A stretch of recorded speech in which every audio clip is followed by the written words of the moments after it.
Through years of experience with metal art, University of Kentucky lecturer Jeremy Colbert has used his skills to express his Native American heritage with sculpture.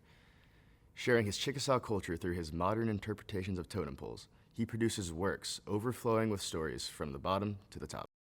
My name is Jeremy Colbert. I'm a lecturer in studio art and sculpture and ceramics and foundations here at UK. I was born and raised in southern Oklahoma. I'm a Chickasaw from the Chickasaw Nation, Native American. I specialized in sculpture and ceramics. I started doing ceramics actually first. I started doing ceramics like in '94. Started doing sculpture around '96. I got really interested in metal fabrication, metal casting, blacksmithing. Blacksmithing kind of came in and out of my work over the years, but casting and fabrication, all that stuff always was kind of in the middle of it. I'm very heavily influenced by like material communication.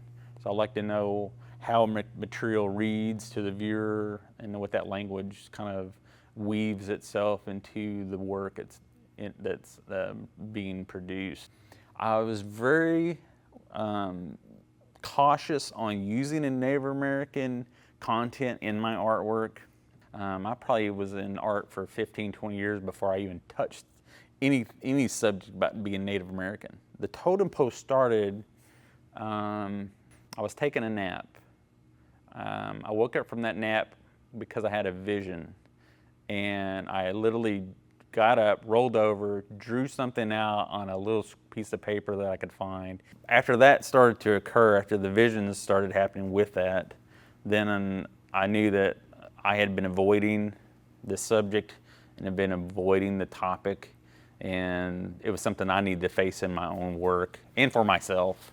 I still use the same kind of like raw principles of what a totem pole would do. The story, it's always about a story, and it starts from the bottom and it builds to the top. And so I still kind of go about it that way, but it's improvisational as it happens sometimes. Sometimes I know the direction of them, the way they're gonna go, but a lot of times it's just responding to sort of an idea of a story or something I'm thinking about as I go. They definitely start to develop their own life as they go. One thing I don't want to do is I don't want to dictate to the material necessarily everything I want it to do. I want me and the material to have the conversation, and the material sometimes will tell me what it can do, and then that opens up the dialogue between me and it. Sometimes the purity and the essence of who you are and what's in the work comes out when it needs to. So I don't want to push things when they're not ready, but it's kind of a weird way of looking at things and how you approach art.